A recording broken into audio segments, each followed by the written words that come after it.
최근 한 편의 드라마가 전 세계를 뜨겁게 달구고 있습니다.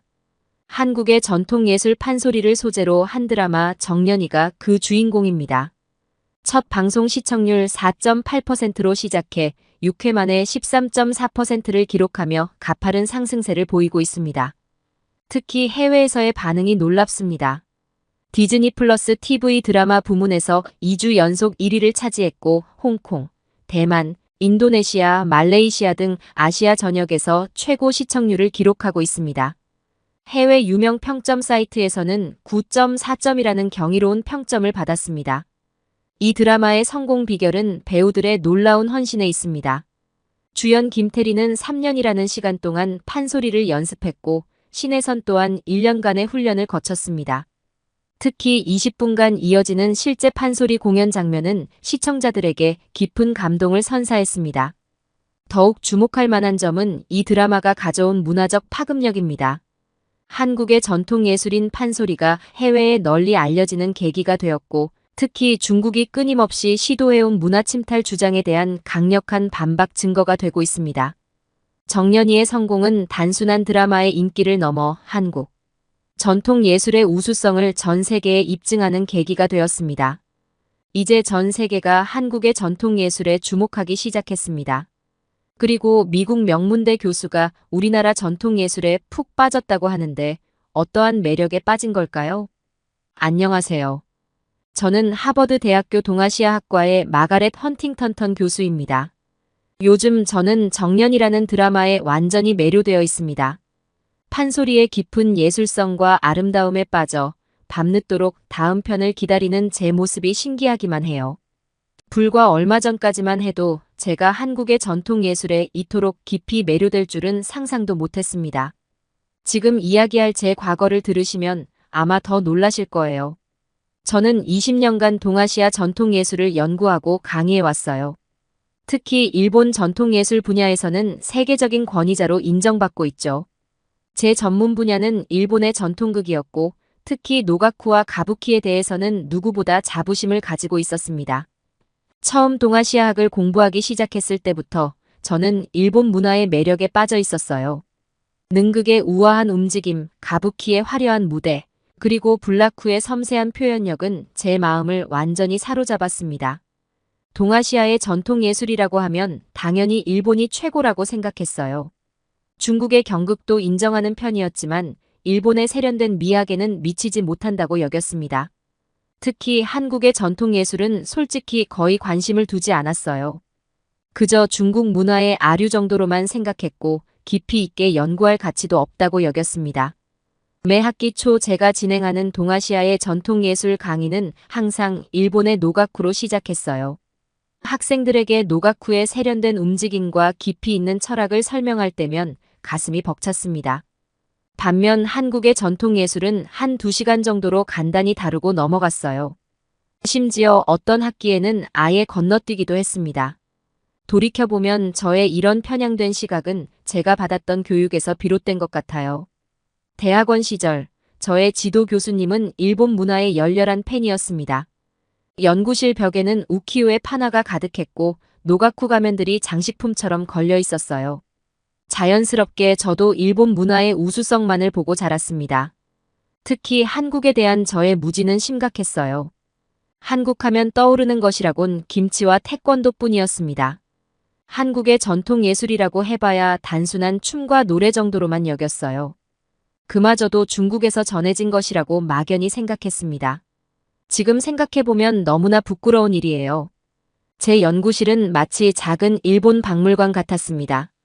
노가쿠 가면들이 벽에 걸려 있었고 책장은 일본 전통극 관련 서적들로 빼곡했어요. 반면 한국 관련 자료는 겨우 몇 권의 교과서가 전부였습니다. 그것도 대부분 펼쳐보지도 않은 채로 먼지만 쌓여 있었어요. 매년 일본을 방문하며 현지 공연들을 관람했지만 한국은 한 번도 가본 적이 없었습니다. 굳이 갈 필요성을 느끼지 못했어요. 어차피 중요한 것은 모두 일본에 있다고 생각했으니까요. 도쿄, 교토, 오사카의 공연장은 수십 번도 더 들락거렸지만 한국은 공항에서 환승한 것이 전부였습니다. 학생들의 논문 주제를 정할 때도 일본 관련 연구를 특별히 더 장려했어요. 한국의 전통 예술을 연구하고 싶어하는 학생이 있으면 일본이나 중국 쪽으로 주제를 바꾸도록 권유하곤 했습니다. 그만큼 한국 예술의 가치를 낮게 평가했어요. 지금 생각하면 그 학생들에게 정말 미안한 마음이 듭니다. 이런 제 편견은 20년 동안 한 번도 흔들린 적이 없었어요. 오히려 시간이 갈수록 더 견고해졌습니다. 일본 문화의 우수성을 확신하면 할수록 다른 나라들의 예술은 눈에 들어오지 않았어요. 매년 발표하는 논문도 모두 일본 전통 예술에 관한 것뿐이었습니다. 하버드의 교수로서 저는 늘 객관성을 강조했어요. 하지만 스스로는 얼마나 편협한 시각을 가지고 있었는지 몰랐습니다. 20년이라는 시간 동안 제 고정관념은 더욱 견고해졌고 그것이 절대적 진리라고 믿었어요. 하지만 인생이란 참 알 수 없는 것이었습니다. 제 20년 편견이 하루아침에 무너지는 사건이 일어날 줄은 꿈에도 몰랐어요. 그것도 하필 제가 가장 무시하고 있던 한국의 전통예술 때문에 말입니다. 그날은 평소와 다름없는 수업일이었고 저는 여느 때처럼 강의실로 향했어요. 그때까지만 해도 제 인생에서 가장 큰 충격과 깨달음을 얻게 될 거라고는 상상조차 하지 못했습니다. 그날은 학기의 중요한 일정이었습니다. 동아시아 전통예술의 비교 연구 세미나에서 각국 학생들의 발표가 예정되어 있었어요. 평소처럼 저는 일본 전통예술의 우수성이 부각될 것이라 기대하며 세미나실로 향했습니다. 세미나실에 들어서자 평소와는 다른 분위기가 느껴졌어요. 중국 유학생들이 한쪽에 무리지어 앉아 작게 웃으며 무언가를 논의하고 있었습니다. 발표 자료를 확인하던 중국인 발표자 왕리의 얼굴에는 자신감이 넘쳤어요. 첫 순서는 중국 유학생들의 발표였습니다. 왕리는 처음에는 중국 경극의 역사와 특징을 차분히 설명했어요. 하지만 발표가 중반을 넘어가면서 그의 태도가 급격히 달라지기 시작했습니다. 중국 전통예술은 동아시아 문화의 원류입니다. 다른 나라들은 모두 우리 문화를 모방했을 뿐이에요. 발표자의 목소리에는 거만함이 가득했습니다. 그는 일본 노가쿠도 중국 연극의 영향을 받았다고 했지만 특히 한국 전통예술을 언급할 때는 노골적인 무시가 드러났어요. 왕리는 준비해온 파워포인트를 넘기며 목소리를 높였습니다. 보시다시피 한국의 모든 전통예술은 중국 문화의 아류작입니다. 한복은 한풀을 그대로 베꼈고 한글도 사실 중국 문자를 변형한 것이죠. 심지어 김치도 우리의 파오차이에서 시작되었습니다. 더 충격적인 것은 그들이 준비한 영상 자료였어요. 왕의 남자라는 한국 영화의 한 장면을 틀어놓고는 이것이 중국 경극을 모방한 결정적 증거라고 주장했습니다. 다른 중국 학생들도 고개를 끄덕이며 동조했어요. 이 영화의 공연 장면을 보십시오. 동작 하나하나가 우리 경극의 복제품입니다. 의상, 분장, 심지어 무대 구성까지 모두 우리 것을 베낀 거예요. 이건 명백한 문화 도용이죠. 왕리의 말에 다른 중국 학생들이 작게 웃으며 동의했습니다. 가장 불편했던 것은 그들이 준비한 마지막 슬라이드였어요. 동아시아 문화의 종주국, 중국이라는 제목 아래 한국과 일본의 전통예술이 모두 중국에서 비롯되었다는 황당한 계보도가 그려져 있었습니다. 결론적으로 한국의 전통예술이라는 것은 존재하지 않습니다. 그저 우리 문화의 지방 변종일 뿐이에요. 이제는 그들도 이 사실을 인정해야 할 때입니다. 왕리는 마지막 발언을 하며 의미심장한 미소를 지었어요. 세미나실의 분위기는 순식간에 얼어붙었습니다. 일본 학생들은 불편한 기색이 역력했고 다른 나라 학생들도 고개를 갸우뚱거렸어요. 저는 평소처럼 객관적인 태도를 유지하려 민지가 왕의 남자의 공연 장면을 다시 틀었을 때 세미나실의 모든 이목이 스크린으로 향했습니다. 소리를 줄이고 영상의 움직임에만 집중하게 한 그녀의 분석은 놀라울 정도로 체계적이었어요. 먼저 복식과 분장의 차이를 설명하는 그녀의 목소리는 단호했습니다. 중국 경극의 경우 얼굴 분장이 과장되고 색채가 화려하며 의상도 특정 인물을 상징하는 고정된 형태를 가진다는 점을 지적했어요. 반면 판광대의 분장은 훨씬 자연스럽고 상황에 따라 변화가 가능했습니다. 의상도 마찬가지였어요. 특히 탈을 사용할 때는 인물의 성격과 감정을 더욱 자유롭게 표현할 수 있었다는 사실이 인상적이었습니다. 공연 형식의 차이는 더욱 명확했어요. 경극이 정해진 대본과 동작을 철저히 지키는 것과 달리 판광대는 즉흥성을 중시했다는 점이 흥미로웠습니다. 관객의 반응에 따라 대사가 바뀌고 상황에 맞춰 동작이 달라지는 이러한 특징은 고려시대부터 이어져 온 한국 공연 예술만의 독특한 전통이었어요. 민지가 제시한 역사적 자료들은 더욱 충격적이었습니다. 고려사에 이미 12세기에 광대들의 공연이 기록되어 있다는 사실, 그리고 당시 송나라 사신 서긍이 남긴 기록은 특히 인상적이었어요. 고려의 광대들이 춤과 노래로 시대상을 꼬집는 모습이 매우 인상적이었다는 그의 기록은 경극이 체계화되기 훨씬 이전의 것이었습니다. 음악적 요소의 차이도 분명했어요. 경극이 정형화된 선율과 리듬을 사용한다면 판광대는 즉흥적인 창법과 자유로운 장단을 구사했습니다. 특히 한의 감정을 표현하는 특유의 선율은 다른 어떤 나라의 전통음악에서도 찾아볼 수 없는 독특한 것이었어요. 공연장 구조와 관객과의 소통 방식의 차이점도 흥미로웠습니다. 경극이 무대와 객석을 분명히 구분했다면 판광대는 관객들 사이로 들어가 직접 소통하며 공연했어요. 왕의 남자의 공연 장면들이 이를 완벽하게 보여주고 있었습니다. 이러한 특징은 조선시대 내내 이어졌고 현대 한국 공연 예술의 중요한 특징으로 남아있다는 설명이었어요. 특히 풍자와 해악의 표현 방식은 가장 독보적이었습니다. 경극이 주로 영웅적이고 화려한 이야기를 다룬다면 판광대는 현실의 부조리를 날카롭게 비판했어요. 양반을 희화화하고 권력을 조롱하는 방식이 매우 독특했고 이는 단순한 오락이 아닌 민중의 울분을 대변하는 예술이었다는 점이 깊은 인상을 남겼습니다. 중국 학생들의 표정이 굳어갔어요. 준비해온 발표 내용이 순식간에 무너져버렸고 더 이상 아무런 말도 하지 못했습니다. 오히려 자신들의 무지를 들킨 것 같은 부끄러움이 역력했어요. 그날 밤 연구실에서 왕의 남자를 처음부터 끝까지 보게 되었습니다. 영화를 보는 내내 충격의 연속이었어요. 배우들의 절묘한 고개, 날카로운 풍자, 그리고 무엇보다 관객들과 호흡하는 자유로운 공연 방식은 분명 독창적인 예술 형식이었습니다. 특히 주인공 장생의 공연 장면들은 압도적이었어요. 그의 광대 연기는 단순한 재주넘기가 아니었습니다. 거기에는 웃음 속에 숨겨진 깊은 슬픔이, 익살 속에 감춰진 예리한 비판이 있었어요. 밤늦게까지 자료를 찾아보면서 제가 얼마나 무지했는지 깨달았습니다. 한국의 전통 예술은 제가 생각했던 것보다 훨씬 더 깊고 풍부했어요. 더구나 그것은 분명 독자적인 발전 과정을 거친 고유한 문화였습니다. 하지만 이것은 시작에 불과했어요. 제 인생의 가장 큰 전환점은 그 다음 수업에서 일어났습니다. 한 편의 영화가 제 20년 편견을 무너뜨렸다면 다음에 일어날 일은 제 학문적 세계관 전체를 뒤흔들어 놓을 만한 것이었습니다. 세미나가 끝난 후 저는 곧바로 연구실로 향했습니다. 평소라면 일본 노가쿠 관련 자료들을 검토하거나 다음 강의 준비를 할 시간이었지만 그날은 달랐어요. 왕의 남자를 처음부터 끝까지 제대로 보고 싶다는 강렬한 충동이 일었습니다. 영화를 보는 내내 숨이 멎는 듯 했어요.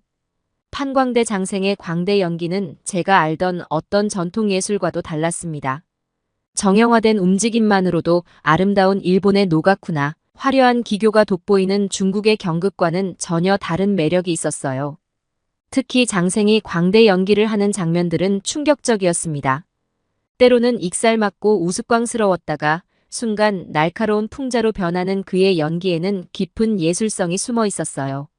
웃음 속에 숨겨진 슬픔, 해악 속에 감춰진 비판, 그 절묘한 균형이 가슴을 울렸습니다. 영화 속 공연 장면들은 더욱 인상적이었어요. 관객들과 호흡하며 즉흥적으로 변화하는 공연 방식은 제가 지금까지 연구해온 어떤 전통 예술과도 달랐습니다. 무대와 객석의 경계가 허물어지고 배우와 관객이 하나가 되는 순간들은 마치 마법과도 같았어요. 이런 공연 형식은 분명 독창적인 것이었습니다. 민지가 설명했던 것처럼 이는 고려시대부터 이어져 온 한국만의 전통이었어요. 갑자기 부끄러움이 밀려왔습니다. 그동안 제가 얼마나 편협한 시각으로 동아시아 예술을 바라보고 있었는지, 얼마나 많은 것들을 놓치고 있었는지 깨달았어요. 영화가 끝나고도 한참을 멍하니 앉아 있었습니다. 창밖으로 보이는 하버드의 캠퍼스는 여전히 평화로웠지만 제 마음속은 폭풍우가 지나간 것처럼 혼란스러웠어요. 20년이라는 시간 동안 쌓아온 제 학문적 신념이 하루 만에 무너져 내리는 것 같았습니다. 책장을 바라보니 먼지 쌓인 한국 관련 서적들이 눈에 들어왔어요. 그동안 무시해왔던 그 책들을 하나하나 꺼내보기 시작했습니다. 페이지를 넘길 때마다 새로운 발견이 이어졌어요. 한국의 전통 예술은 제가 생각했던 것보다 훨씬 더 깊고 풍부했습니다. 깊어가는 밤, 연구실의 시계는 이미 자정을 넘어가고 있었지만 저는 멈출 수가 없었습니다. 한국 전통 예술에 대한 자료를 찾아보면서 그동안 제가 얼마나 무지했는지 깨달았어요.